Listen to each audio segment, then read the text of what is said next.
আসসালামু আলাইকুম বন্ধুরা, আশা করি সবাই ভালো আছেন। আজকে আমাদের কাছে একটা মাদারবোর্ড আসছে গিগাবাইটের। এটা কি সমস্যা এটা আমরা ফাইন্ড আউট করব।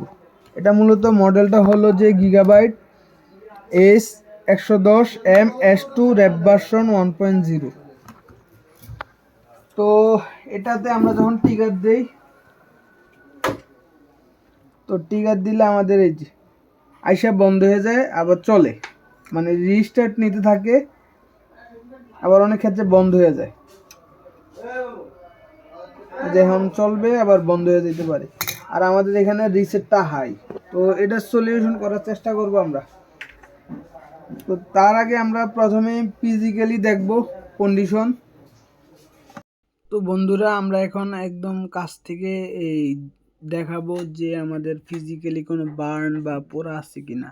তো আসলে একটা মাদারবোর্ড আসলে আমাদের সর্বপ্রথমে এটাই চেক করা উচিত যে এটাতে পোড়া জ্বলা লেয়ার ফাটা আছে কিনা, কারণ না হইলে অনেক ক্ষেত্রে বোঝা যায় না। তো আমরা যেহেতু কিছুই পাই নাই, তো এখন আমরা ডায়েট মোডে রেখে শর্টটা চেক দেব মাদারবোর্ডে কোনো শর্ট আছে কিনা। আসলে ভিডিওটা একটু লং হইলেও এখানে কমপ্লিট প্রসেস দেওয়া থাকবে, কারণ আমাদের একটা মাদারবোর্ড আসলে কিভাবে আমরা ফল্ট ফাইন্ডিং করি, তো এই ভিডিওটা সম্পূর্ণ দেখলে শিখতে পারবেন। তো আমরা প্রত্যেকটা ক্ষেত্রে আমরা চেক দিতেছি, পাশাপাশি কয়েলে চেক দিব, র্যাম কয়েলে চেক দিলাম। আর কোর কয়েলের ক্ষেত্রে যেহেতু প্রসেসর লাগানো, ওই ক্ষেত্রে শর্ট দেখায়। তো আমাদের উচিত যে প্রসেসরটা খুললা শর্টিং চেক দেওয়ার। তো আমরা এখন মোটামুটি আইসির আশেপাশে যত শর্ট আছে, মানে শর্ট আছে কিনা তা চেক দিতেছি। তো এখন আমরা শর্ট পাই নাই। তো এখন আমাদের যেহেতু শর্ট পাই নাই, তো আমরা এখন ভোল্টেজ মোডে কাজ করব। আমরা এখন আমাদের যে র্যামের কয়েলের যে ভোল্টেজগুলো আছে ওগুলো চেক দেব পাশাপাশি। তো আসলে আমাদের এখানে বিসিসির ক্ষেত্রেই যে ড্রেনের ইনপুট ভোল্টেজ ওইখানে 1.2 ভোল্ট পাওয়া গেছে। তো আমাদের র্যামের কয়েলের ভোল্টেজ চেক দেওয়ার প্রয়োজন নাই। তো আমরা এখন বিসিসি এসে 1.05 এই ভোল্টেজটা চেক দিব। তো আমাদের এখানে কোনো ভোল্টেজ পাওয়া যায় নাই। তো আমরা 0.9 ভোল্টেজ চেক দিব। তো এখানে আসছে। তো এখন আমরা কাছ থেকে দেখাবো যে কোন মসফেটটিতে প্রবলেম। তো আমাদের এখানে DC-Q1 যে মসফেটটা, এটাই মূলত সমস্যা। তো আমরা এখন ডায়াগ্রামে চলে আসব।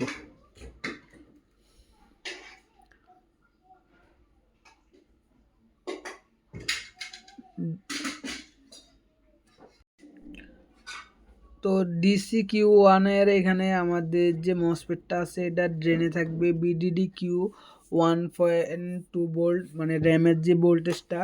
তো এখন এই কাজ আইসির যে কার্যক্রম, এটা মূলত LM358 এর দিয়ে কার্যক্রম করা আর কি। তো এটার 8 নাম্বারে থাকবে 12 ভোল্ট, পাশাপাশি 3 নাম্বারে গেট করবে যেটার নাম BCC এনাবল। তো আমরা এটা সার্চ করব। তো সার্চ করার পরবর্তীতে আমাদের একটা মসফেটে চলে আসছে।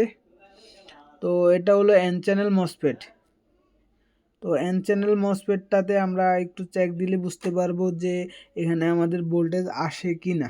তো আমরা এখন মাদারবোর্ডে দেখাবো। তো আমরা এখন পাওয়ার সুইচটি ট্রিগার দেব। দেওয়ার পরে আইসির যে 3 নাম্বারে এনাবল, ওইখানে আমরা একটু চেক দেব যে কতটুকু আছে ভোল্টেজ। তো আমাদের পাওয়ার আসছে, আবার বন্ধ হয়ে গেছে। তো আমরা আবার পাওয়ার সুইচটি ট্রিগার দেব। এখন আমরা মসফেটের এই মূল ভোল্টে ট্রিগার দেব। তো এখানে ভোল্টেজ আইসা চলে যায়। তো এইখানে আমরা গেটে একটু চেক দিয়ে কনফার্ম হইলাম যে মসফেটে কোনো প্রবলেম আছে কিনা। তো দেখলাম যে আমাদের মসফেটটির গেট হয় আপ ডাউন, কারণ এটা গ্রাউন্ড লজিক দ্বারা করা হয়েছে। তো তো এখন আমরা আবার চেক দিব 3 নাম্বার পিনে। এখানে আমাদের ভোল্টেজ আছে কিন্তু নেই, এই বলে ভোল্টেজ আছে, কোনো গেট নাই। এই সমস্যাটা সম্ভবত LM-IC থেকে হওয়ার সম্ভাবনা বেশি, কারণ এটার যে কন্ডিশনটা, এটা LM-IC মূলত মসফেটটা ড্রাইভ করে। তো আমরা এখন LM-ICটা রিপ্লেস করব। তো আমরা উঠাবো, যেহেতু আমাদের দামি হটগান, ওই ক্ষেত্রে এই 380 এয়ার রাখি 10। যাদের কম দামি হটগান তারা ওইভাবে ইউজ করতে পারেন, কারণ মাদারবোর্ডে হিট বেশি বা কম দিলে অনেক ক্ষেত্রে ফুলে যাওয়ার সম্ভাবনা থাকে।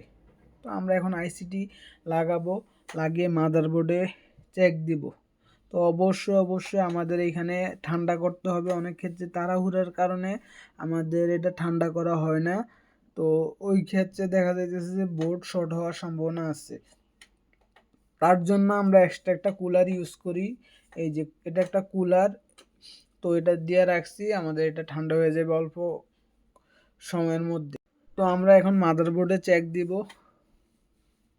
যে আমাদের এখানে কোডিং করে কিনা।